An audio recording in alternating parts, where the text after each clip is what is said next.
Shalom, salam sejahtera bagi kita sekalian. Selamat berjumpa kembali dalam program Paskal, Pastoral Konseling Alkitab. Baik, kita akan mulai. Pertanyaan yang pertama datang dari seorang pria usia 37 tahun. Saya bekerja keras untuk mencukupi kebutuhan keluarga. Tapi istri bilang saya terlalu sibuk dan jarang ada waktu untuk mereka. Saya jadi bingung, apakah saya sudah gagal jadi suami dan ayah? Pertanyaan, gimana cara saya bisa tetap setia bekerja, sekaligus jadi ayah dan suami yang hadir buat keluarga? Yang pertama, tentu saya harus memberikan apresiasi kepada kamu, sebab kamu adalah seorang suami yang sangat bertanggung jawab untuk menafkahi keluarga. Itu luar biasa ya. Luar biasa. Tetapi harus juga kamu sadari bahwa membangun sebuah keluarga bukan hanya cukup memberi nafkah untuk kebutuhan jasmani. Melainkan juga ada kebutuhan rohani yang juga jauh lebih penting. Ya. Nah, kebutuhan jasmani tentu penting. Tapi ada hal yang harus lebih penting daripada itu. Tentu kebutuhan rohani. Kamu harus sadar bahwa menikah itu untuk Tuhan. Tuhan menginginkan bahwa supaya setiap pernikahan yang merupakan lembaga ilahi yang diciptakan atau dirancang oleh Tuhan itu harus benar-benar menjadi keluarga rohani yang menyenangkan hati Tuhan. Ya. Supaya anak-anak atau juga istrimu juga benar-benar menjadi rohani. Harus diselamatkan. Nah, untuk itu walaupun kamu sesibuk-sibuknya bekerja, mau tidak mau, suka atau tidak suka, kamu harus memiliki waktu bersama dengan keluarga. Karena bagaimanapun suami itu bukan hanya tujuannya untuk mencari nafkah demi memenuhi kebutuhan keluarga. Tapi suami itu juga harus hadir sebagai seorang imam di tengah keluarga, juga sebagai pengayom dan juga sebagai teladan atau role model ya dari anak-anak. Ya, jangan sampai mereka kehilangan figur bapak. Ya, itu sangat penting. Figur bapak itu sangat memiliki peran utama di dalam keluarga, kecuali telah meninggal, ya, lain cerita saudaraku, ya. Oleh sebab itu kamu harus bijaksana memanage waktu. Kalau sudah pulang kerja, jangan melakukan kegiatan yang lain di luar keluarga ya. Kamu harus berusaha semaksimal mungkin. Begitu selesai bekerja langsung pulang. Jangan lagi ikut ajakan teman, ya kita ngopi dulu di kafe atau kongko-kongko. Akhirnya mestinya waktu itu kamu gunakan untuk bertemu dengan keluarga, ya menjumpai anak-anak, berkomunikasi, ya bisa jalan bareng, sudah tersita oleh temanmu di kantor. Ya, kamu saya percaya bisa. Ya, apalagi kamu ini kan masih termasuk atau tergolong usia yang produktif, ya. Jangan sampai kamu jarang di rumah, ya. Akhirnya muncul orang ketiga. Ya, itu sebagai saran saya, ya kamu luar biasa. Tuhan memberkati. Oke, kita lanjut ke pertanyaan yang kedua. Datang dari seorang wanita usia 32 tahun. Ya. Saya seorang ibu bekerja dan setiap hari merasa dikejar-kejar antara pekerjaan dan tanggung jawab di rumah. Kadang saya merasa nggak cukup baik di dua-duanya. Saya ulangi ya pertanyaannya. Saya seorang ibu bekerja, Saya seorang ibu bekerja dan setiap hari merasa dikejar-kejar antara pekerjaan dan tanggung jawab di rumah. Kadang saya merasa nggak cukup baik di dua-duanya. Pertanyaannya, bagaimana saya bisa menemukan damai dan merasa cukup di tengah tuntutan kerja dan keluarga? Antara pekerjaan dan keluarga itu merupakan dua hal yang sangat penting. Ya, keluarga penting, juga bekerja itu penting. Ya, nah saya tidak tahu apakah suamimu masih hidup atau sudah meninggal. Atau suamimu sakit sehingga kamu harus mengambil alih tanggung jawab dalam menafkahi keluarga. Ya, saya tidak tahu karena tidak tertulis, kamu juga tidak bertanya, ya tidak menyampaikan hal itu maksud saya ya. Saya juga tidak tahu pekerjaanmu apa saat ini. Anakmu berapa? Sehingga kamu tidak bisa mengurus rumah tangga sendiri dengan baik. Nah, ini rumit ya. Memang tidaklah mudah untuk menjadi seorang wanita seperti kamu yang sudah berkeluarga, ya, memiliki dua tanggung jawab. Ya, yang pertama tanggung jawab pertama adalah mewakili kepala keluarga kalau seandainya suamimu telah meninggal. Ya, juga mewakili ibu rumah tangga. Ya, bagaimana menunjukkan kasihnya kepada anak-anak ya dengan sukacita. Memang tidak mudah. Tetapi bagaimanapun itu sudah benar-benar menjadi sebuah keputusan yang harus kamu tanggung jawab. Ya. Namanya sudah berkeluarga, harus bertanggung jawab. Ya, jangan sampai tidak bertanggung jawab ya. Walaupun mungkin kamu sudah tidak punya pasangan, kamu harus bertanggung jawab. Ya, itu adalah bagian kita atau bagian kamu untuk melayani Tuhan. Namun ada hal yang harus saya ingatkan juga kepada kamu mau cari damai sejahtera. Bagaimana kamu mendapatkan damai di tengah-tengah keluarga. Ya. Tidak akan pernah merasa damai. Ya. Sebab damai yang diberikan oleh dunia ini sementara waktu. Beda dengan damai sejahtera yang diberikan oleh Tuhan.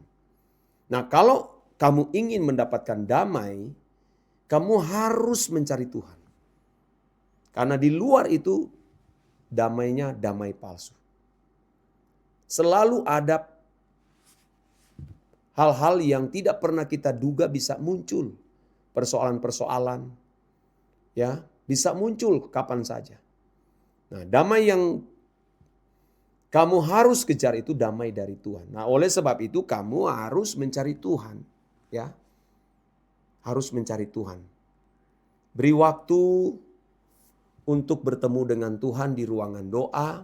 Jangan lupa membaca Alkitab dan juga kamu harus hidup suci, hidup kudus, ya.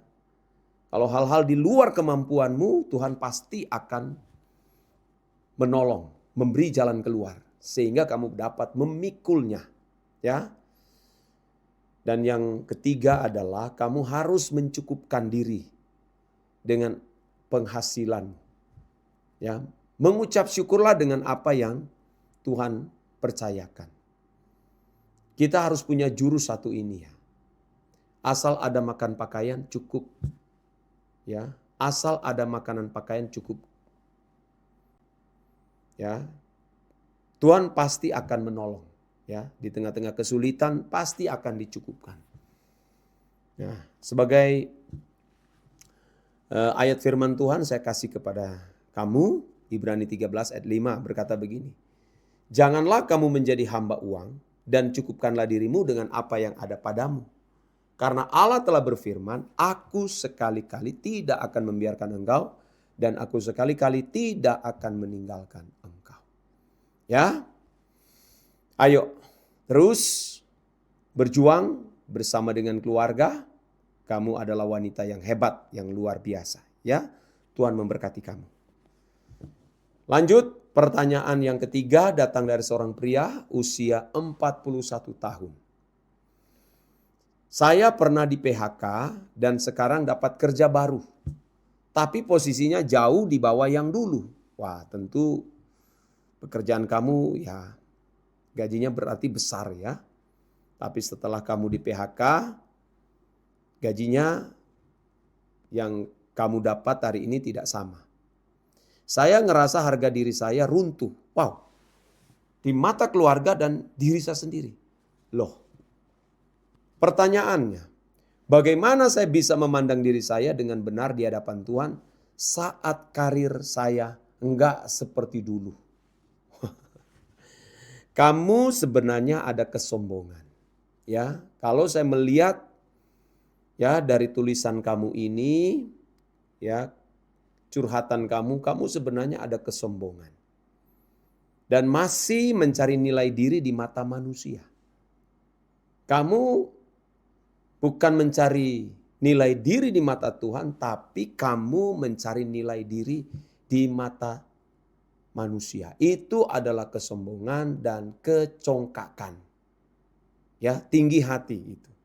Anda harus ingat 1 Petrus pasal 5 ayat 5 mengatakan, demikian jugalah kamu, hai orang-orang muda, tunduklah kepada orang-orang tua dan kamu semua ya.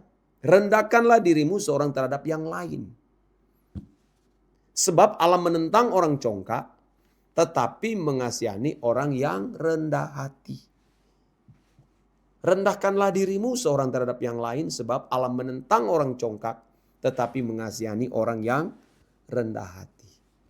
Ya, nggak perlu kamu risau, ya, nggak perlu kamu terganggu, ya, masalah gaji, asal ada makanan pakaian cukup, ya, itu saja. Ya, terserah orang mau ngomong apa, mau bilang kamu miskin, nggak jadi masalah. Nah, itu tidak penting bagi kita. Yang penting adalah jangan sampai kamu mengalami kemiskinan di mata Tuhan. Ya, jangan sampai. Nah, karena tidaklah jaminan orang yang kelihatan kaya, punya ini punya itu, lalu di mata Tuhan dia berkenan. Coba Anda bisa melihat bagaimana ya kisah yang tertulis dalam Injil Lukas pasal 16 ayat 19 mengenai orang kaya dan Lazarus yang miskin. Ya, orang kaya ini betul-betul dia sombong. Ya, dia hidup dengan kemewahan. Dia tidak mempedulikan orang miskin. Begitu dia meninggal, Lazarus meninggal, tempat orang kaya ini tempat kengerian, kemiskinan, berkepanjangan, kekal. Sedangkan Lazarus yang tadinya miskin mendapatkan tempat bersama-sama dengan Abraham. Bukan berarti saya memberikan rekomendasi kita harus jadi miskin. Oh, itu salah. Ya, kita harus bertanggung jawab. Tapi jangan menjadikan itu sebuah harga diri atau nilai diri. Itu adalah sebuah kesombongan, kecongkakan dan termasuk kekejian di mata Tuhan, ya. Orang yang kaya itu kalau dia memiliki Tuhan. Orang yang kaya itu kalau dia benar-benar memiliki karakter Kristus. Itu melebihi dari kekayaan. Oke, luar biasa. Kamu terus berubah, kamu terus bertumbuh, ya. Tuhan Yesus memberkati kamu. Saya lanjut ke pertanyaan selanjutnya, datang dari seorang wanita usia 35 tahun. Saya dan suami sibuk masing-masing dengan pekerjaan. Sampai rasanya seperti sekadar teman serumah. Saya kangen hubungan yang hangat seperti dulu. Pertanyaan, apa yang bisa saya lakukan supaya hubungan pernikahan kami bisa hidup lagi dan enggak jadi hambar? Anda berdua ini memiliki ambisi. Jelas. Ya, Anda berdua memiliki ambisi untuk menunjukkan kesuksesan. Sehingga rela mengorbankan hubungan pernikahan yang mestinya harus dijaga dan dipelihara. Untuk apa kamu menikah kalau pada akhirnya kehilangan hubungan? Percuma, saudara. Ibarat kapal yang berada di tengah samudra tanpa kompas. Tidak tahu mau kemana. Jangan-jangan tidak pernah berlabuh, terkatung-katung di tengah lautan. Karena tanpa kompas, tidak tahu kemana. Nah, sebenarnya kalian berdua ini tidak ada tujuan saat menikah. Hanya karena mungkin ya, desakan dari orang tua, atau karena melihat faktor usia juga sudah mulai tua, atau bisa saja karena dijodohkan. Sehingga saudara menikah tanpa tujuan. Ini akibatnya saudara. Sehingga muncul beragam konflik masalah di tengah-tengah keluarga. Nah, saya sarankan kepada kamu ya, supaya kamu itu harus memberanikan diri untuk membicarakan kembali dengan suamimu. Ya, duduk bareng bersama, komunikasikan. Ya, untuk apa kamu menikah? Ya. Lalu ya belajar rendah hati dan belajar menerima. Jangan biarkan masalah ini berlarut-larut. Ya, bisa-bisa akan muncul orang ketiga di rumah tangga kalian, ya.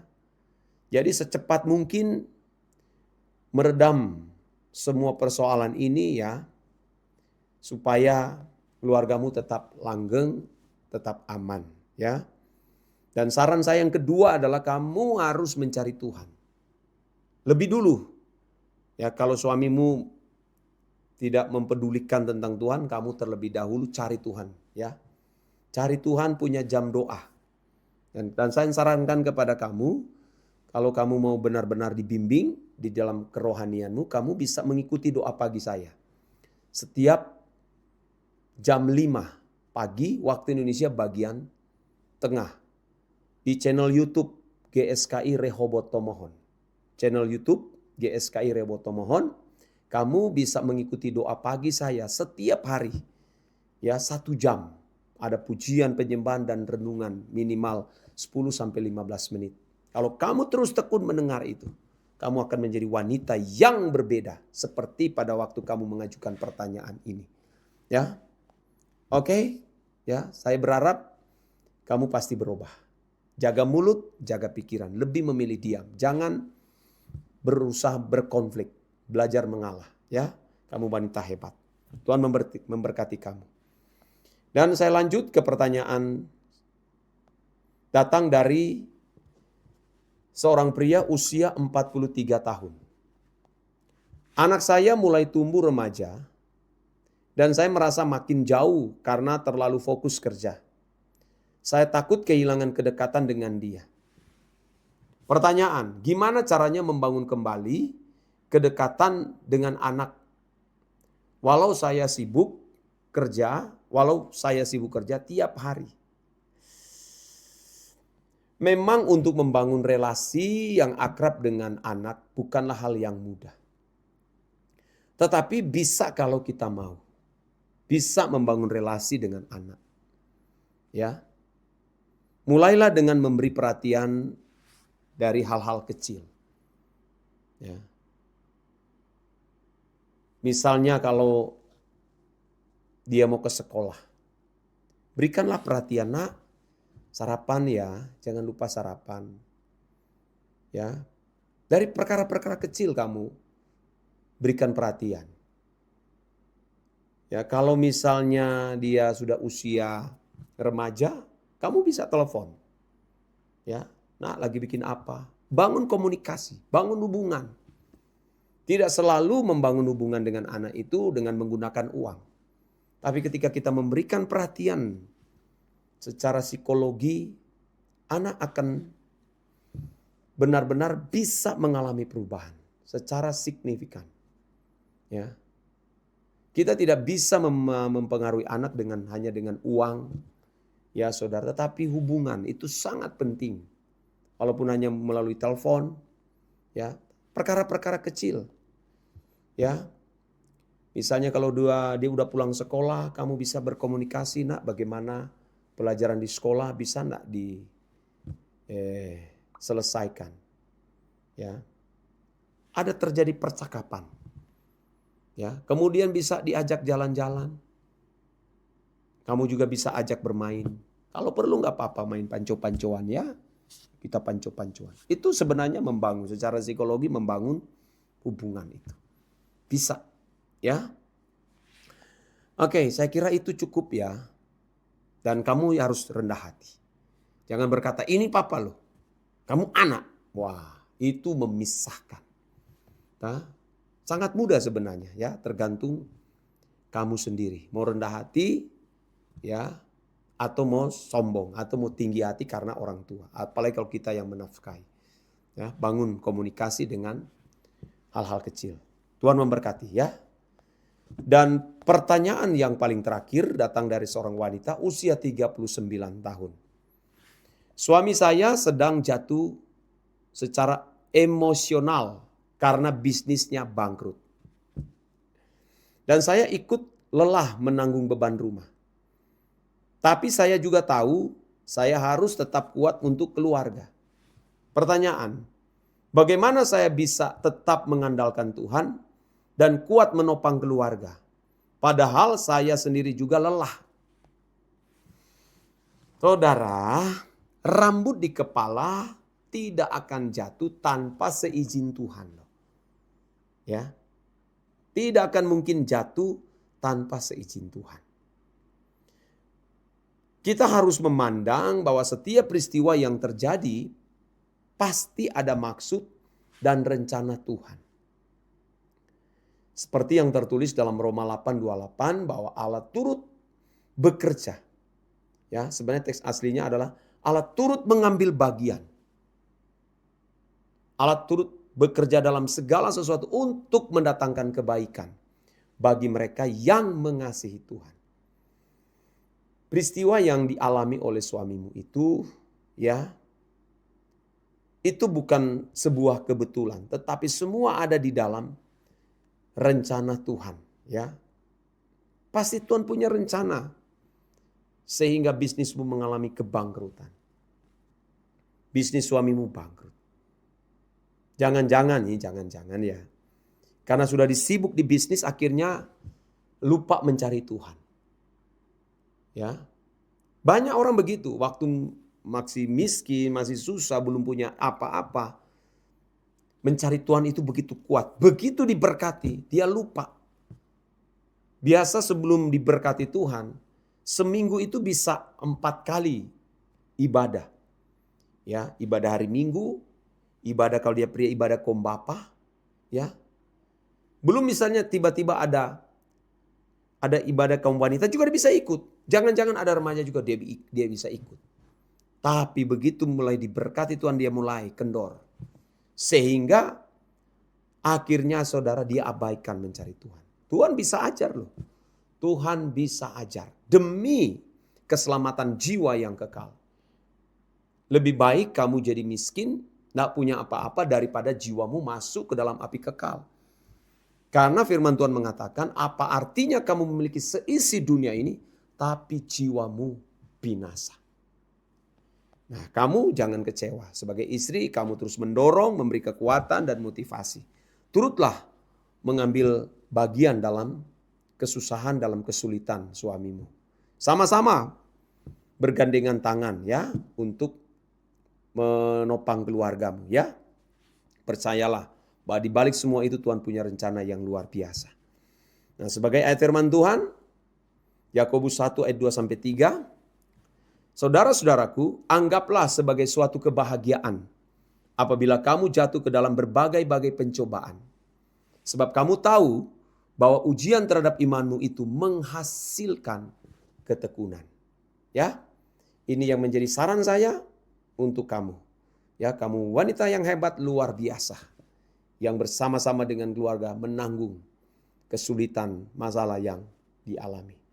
Tuhan memberkati dan berakhirlah Pastoral Counseling Alkitab. Sampai jumpa di episode akan datang. Sola Gracia.